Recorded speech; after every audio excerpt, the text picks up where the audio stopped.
Okay, so we're going to look into your textbook, and we're going to be covering the section 1 of chapter 6, India's early civilizations. What's the connection? In India, just as in Egypt and Mesopotamia, the first civilizations developed in fertile river valleys. It's very important that you realize that these early civilizations all developed around major rivers. Just as in Mesopotamia, the civilizations there developed around the Tigris and Euphrates rivers. And then we found out in Egypt, the civilizations there developed around the Nile River. We're going to find out what rivers the civilizations developed around in India. Focusing on the main ideas. Climate and geography influenced the rise of India's first civilization. So we're talking about climate, what the weather patterns are like, and then the geography, what physical features there make it a place conducive to living for groups of people. New ideas and technology influenced the development of India. So we're going to look into technology, and remember, this doesn't always have to do with computers and things like that. It could just be tools that make work easier for people. And the Aryans created a caste system that separated Indians into groups. The places that we're going to be looking at: Himalaya, Ganges River, the Indus River, Harappa, and Mohenjo-Daro. And then some people that we're going to be learning about are Aryans and Brahmins. Your vocabulary: subcontinent, monsoon, Sanskrit, Raja, caste, and guru. Okay, so let's go ahead and get into this. I always like to look at the timelines on these. So let's look at the timeline. We notice that there is a C here in front of 3000 BC. So we know it's around 3000 BC that India's early civilization begins. And that's around the same time you have the Egyptians and the same time that you have the Mesopotamians. So let's look here. Around 1500 BC, so we're getting closer to the present. In BC dates, the smaller the number is, it's getting closer to zero. It's getting closer to present day. So 1500 BC, around that time, because there's a C in front of it, Aryans arrived in India. And then around 1000 BC, Aryans control northern India. And we're going to find out what they do in order to keep that control over the native Indians that lived there that outnumbered them. Okay, so we look at the land of India, and we're going to start right here. The land of India. Main idea. Climate and geography influenced the rise of India's first civilization. Reading focus. Do you have tornadoes or hurricanes where you live? Read to find out how geography and weather affected India's first civilization. Look at the map below. India looks like a diamond hanging from the bottom of Asia. India is a subcontinent because even though it is part of Asia, huge mountains separate it from the rest of Asia. These mountains are the Himalaya, the highest mountains in the world. Okay, so this is important to realize. They consider India a subcontinent because it's kind of blocked off from the rest of Asia. And what blocks off the Indian subcontinent is the Himalayan Mountains. So the Himalayan Mountains are right here, in this area right here, and then you'd find China up here in this part. But these big mountains have blocked it off from the rest of the continent, and that actually makes a difference when you look at the climate of India is changed because of these Himalayan mountains block off airflow. So we're going to look into that. Today, there are 5 nations that make up the Indian subcontinent: India, Pakistan in the northwest, Nepal, Bhutan, and Bangladesh in the northeast. India has 2 very fertile river valleys. Both are fed by the mountains in the north. When the snow in the Himalaya melts, water flows into the Ganges River and the Indus River. If the water is controlled, the land near these rivers can be used for farming. Okay, so now we have the two major river valleys, which would be the Indus River here and the Ganges River here. So those are big farming areas, and we know that civilizations needed farming areas in order to have crops, which led to surplus of those crops. That surplus allowed for people to have a higher population than if they did not farm. So that's really important. Remember, rivers are really important. And now the two rivers that you need to know are the Indus River and the Ganges River for India's early civilization. The Ganges River runs south of the Himalaya and flows into the Indian Ocean. The Indus River empties into the Arabian Sea. The area around the Indus is called the Indus River Valley. South of the river valleys is the dry and hilly Deccan Plateau. The eastern and western coasts of India are lush, fertile plains. Okay, so these are important geographic features of India. They've got the Himalayan Mountains. That's a geographic feature. You have the Ganges River, the Indus River, and then now you have the Deccan Plateau. This is high, flat-top mountains in this region here. That's going to make a difference in the climate of this region. Now you're going to be listening about monsoons. Monsoons are very important, and we're going to be highlighting information about those, so you might as well get your marker ready to go. Get a nice color highlighter. I'll use this purpley color here. And now let's listen. Monsoons are an important part of the Indian climate. A monsoon is a strong wind that blows in one direction in winter and the opposite direction in summer. The winter monsoon brings the cold, dry air of the mountains. The summer monsoon brings warm, wet air from the Arabian Sea, which produces drenching rains. When the monsoon rains begin, many farmers celebrate. If the rains come on time and the rainy season lasts long enough, the crop will be good. If the rains are delayed, a drought will occur.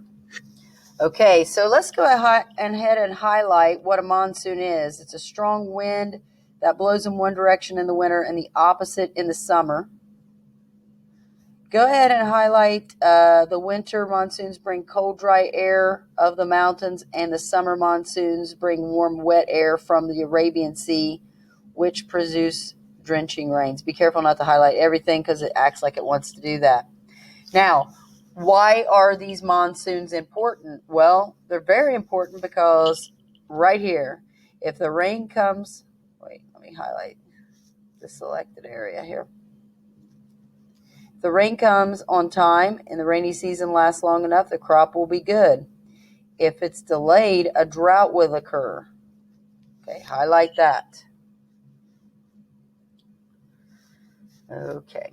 So now you have a map here, and there are also maps on pages, I think 195, that you'll be listening to, or that you'll be looking at. Let's see, what are the other maps?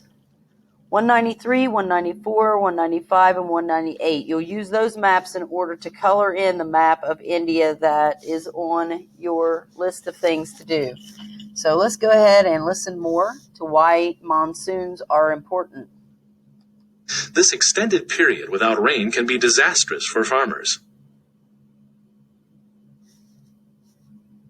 Okay, so let me go down on this.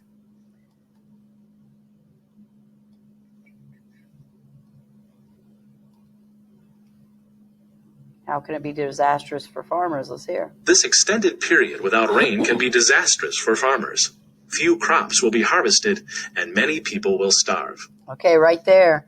If there is not enough rain, then this could be very bad because few crops would be harvested and many people will starve. And we know by looking at the population information about India, we know that that is a place that has a very high population in numbers.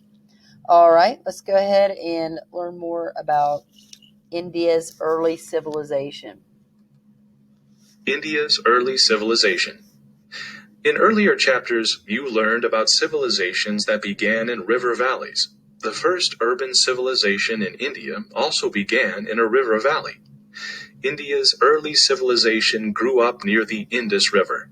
When the summer monsoon began, the river rose higher and higher. When the river flooded nearby land, it left behind rich, fertile soil. Farmers used the rich soil to grow crops to feed their families. Because people had a plentiful supply of food, they could spend time doing other things, such as making tools or building houses. As people began to trade their extra food and goods with other people, their wealth grew. This allowed them to build larger and larger cities. India's early civilization in the Indus River Valley began about 3000 BC and lasted until 1500 BC. More than 1,000 villages and towns were part of this civilization, which stretched from the Himalaya to the Arabian Sea. We know something about the way these people lived from studying the ruins of two major cities, Harappa and Mohenjo-Daro. The civilization of this time is called the Harappan or Indus civilization. Okay, so we're going to talk about what these Harappans or the Indus civilization, those people were like. And we find information about what those people were like by studying artifacts from previous digs and things like that.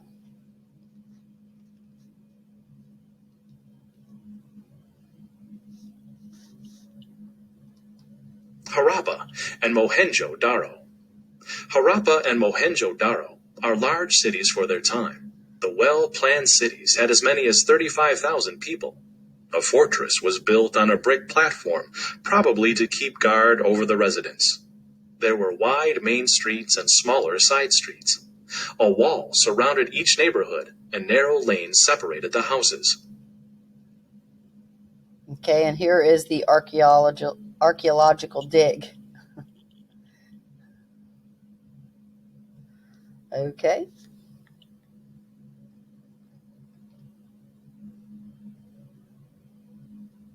Most houses had flat roofs and were built with mud bricks that were baked in ovens. Some houses were larger than others, but they all had a similar layout. There was a courtyard in the middle and smaller rooms around it. These ancient city dwellers had some surprising conveniences. Wells supplied water, and residents even had indoor bathrooms. Wastewater flowed to drains under the streets, running through pipes to pits outside the city walls. Houses also had garbage chutes connected to a bin in the street. In addition, residents built large granaries to store food for the entire city's population. Harappan society. The Harappans used a special script to write on seals and stamps. However, historians have not agreed on how to decipher these markings. Because the Harappans did not leave other historical records, we do not know much about their society or government. From the ruins, though, we can guess that the royal palace and the temple may have been both enclosed in a fortress. This reveals that religion and politics were closely connected. Most Harappans were farmers. They grew rice, wheat, barley, peas, and cotton. City dwellers made copper and bronze tools, clay pottery, and cotton cloth, as well as jewelry from gold, shells, and ivory. Archaeologists have also found many toys among the ruins, such as small monkeys that could be made to climb up a string. It is likely that the Harappans began trading with the Mesopotamians about 2300 BC. Some Harappan sailors followed the coastline and crossed the Arabian Sea, and others traveled overland. Reading check. Explain. How is India separated from the rest of Asia? Okay, before we do that reading check, let's make sure that we highlight that most Harappans were farmers. So we could think of these people as very peaceful individuals. Farmers usually were not well-trained soldiers. So keep that in mind whenever we look to compare them with the Aryans. So the Harappans were very mild-mannered people more than likely. We're not warlike soldiers or anything like that. Let's look back and see, how is India separated from the rest of Asia? Well, remember we said that India was a subcontinent. So why is India a subcontinent? Remember what separated India from the rest of Asia? It's right here. It's this big geographic feature right here. It helps separate India from the rest. It actually blocked out other groups from getting in.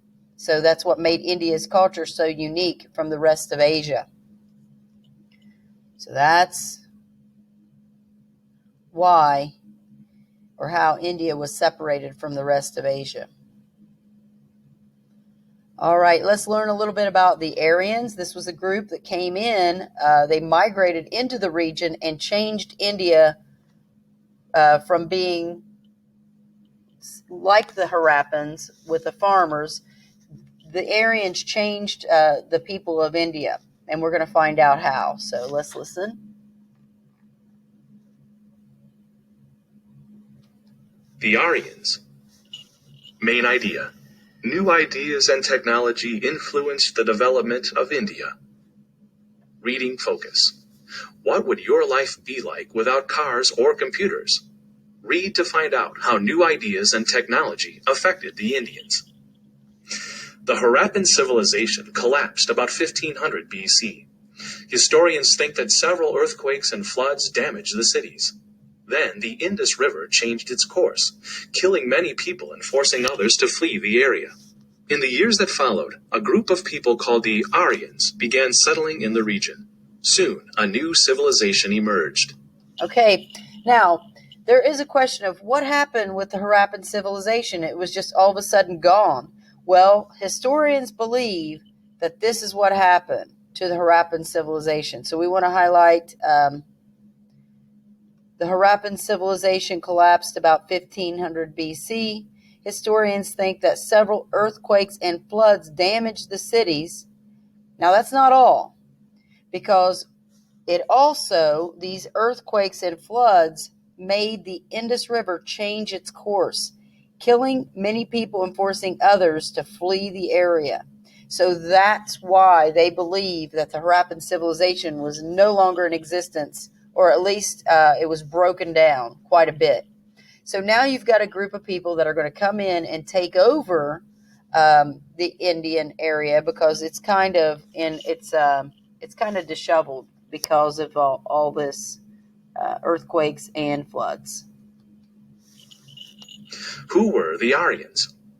The Aryans lived in Central Asia, where they raised and herded cattle. The Aryans were not a race or ethnic group. Some historians believe that the Aryans were part of a larger group they refer to as Indo-Europeans. The Indo-Europeans all spoke similar languages. Some migrated south to India and Iran. Others went west to Europe. Cattle were a prized possession because they provided meat, milk, and butter. Cattle were so important that the Aryans even used them as money. Individual wealth was measured by the number of cattle a person owned. The Aryans were good warriors. They were expert horse riders and hunters. They had metal-tipped spears and wooden chariots, which they sometimes used to invade nearby villages for food. Okay, so now you've got the Aryans, who are totally different from the Harappans. They were good warriors, and they were expert horse riders and hunters. And they did a lot of things by, the way they got the stuff that they got is usually they would invade other villages and just take their stuff. So the Aryans were completely different than the Harappans. That the Harappans were farmers and the Aryans were warriors. It's very important. Also, you're going to find out that the Aryans were a very light-skinned group of people, so they are going to differentiate that they are better than the people that inhabited India first, which were a darker skinned group of people. So they're going to make a difference there too. That's just something that would point out. But probably because they came from an area in Europe. After 2000 BC, the Aryans began leaving their home territory. They moved in waves, and some groups crossed through the mountain passes in the Himalaya. They entered the Indus River Valley around 1500 BC. Around 1000 BC, the Aryans began expanding across the Punjab and Ganges plains and south into the Deccan Plateau. Features of their civilization mixed with those of local cultures. Okay, so now we have the Aryan Migration. You see the red arrows are showing from 2000 to 1500 BC. This is about the distance that the Aryans got to that point. And then you see there's another big wave of migration. This blue arrow indicates that. That's between 1500 and 1000 BC. You can see that they're coming into India here, a lot more into India here. Notice how they're sticking really close to the rivers. And then the last wave of migration is all the way down into India here from 1000 to 500 BC.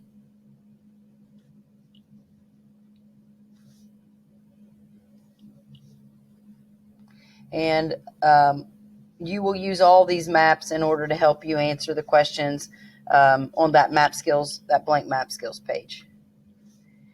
And we're at the last little bit right here for today anyway.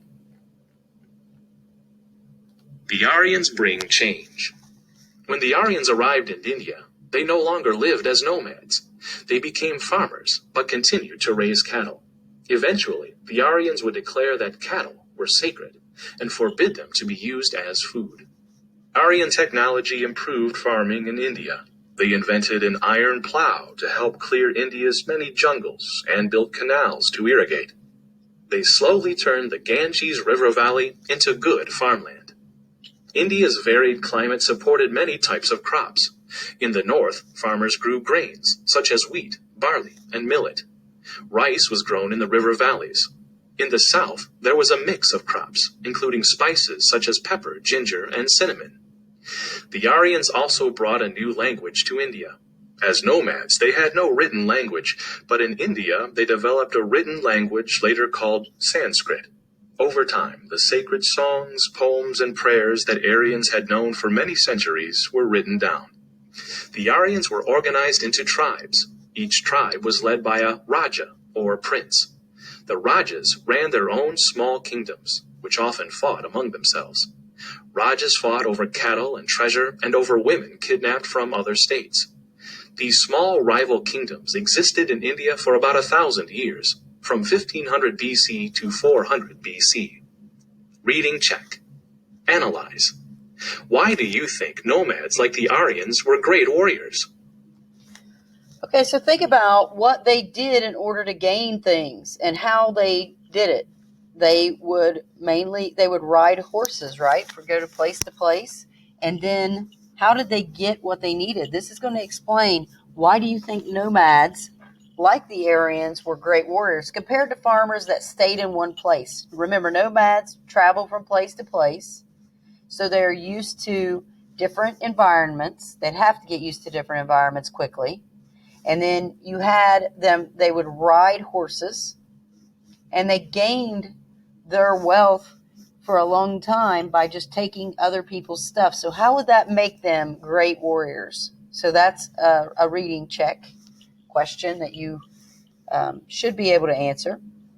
And I think we're going to stop here for today, and then we will move on in the next video going over the next section of information.